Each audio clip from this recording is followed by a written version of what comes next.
actually read 5 books in June, which I'm kind of impressed with.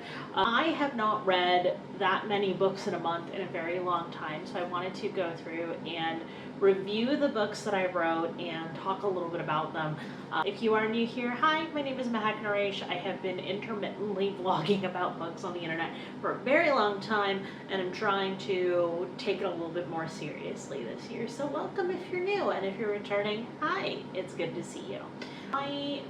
So the first book I read this month was called A Song for You and I, and it was a graphic novel that I really enjoyed. It was a middle grade graphic novel. It kind of reminded me of a Studio Ghibli film. It was really warm and tender and sweet. The characters were really lovely to just kind of follow, and it was just kind of nice. A palate cleanser of a book.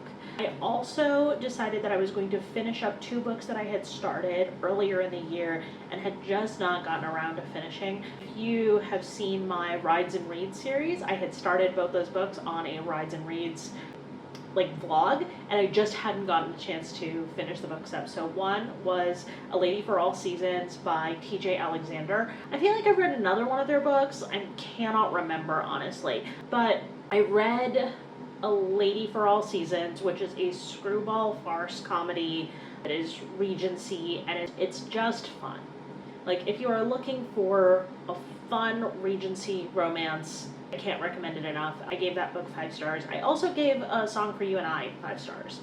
Then I went into reading Rachel Lynn Solomon's What Happens in Amsterdam. Now, I read half of this book, I want to say a year ago, and then, well, it was sooner than that. I read it at the beginning of the year. Still didn't remember what had happened. I remembered vaguely what had happened in the first half of the year.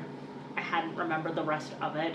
So reading the latter half of the book, only kind of remembering the first half. I enjoyed it. I really liked the characters in this book. I think that it was really fun as a read. I will say this, it is the first and only time I have seen asthma represented in a book like the way it was there, and that was really valuable to me as someone who is asthmatic, and I've never quite seen it portrayed that way, and it was just really valuable, and I really enjoyed that portrayal of it. And I read a book called Just Between Us, another graphic novel that I really enjoyed.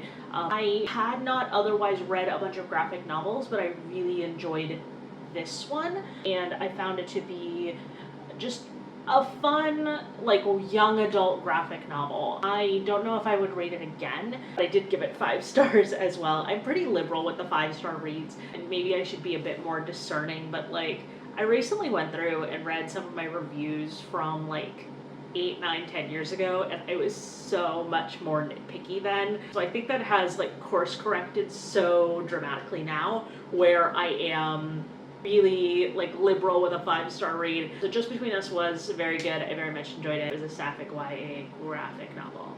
Then the final book I read this month was called Make Room for Love, and that was really good. It was an indie published adult romance novel featuring a lesbian romance, a sapphic romance, and it was just well written, but also really I don't know how quite to describe the book, so much so is it very much pulled all of the pieces together really well.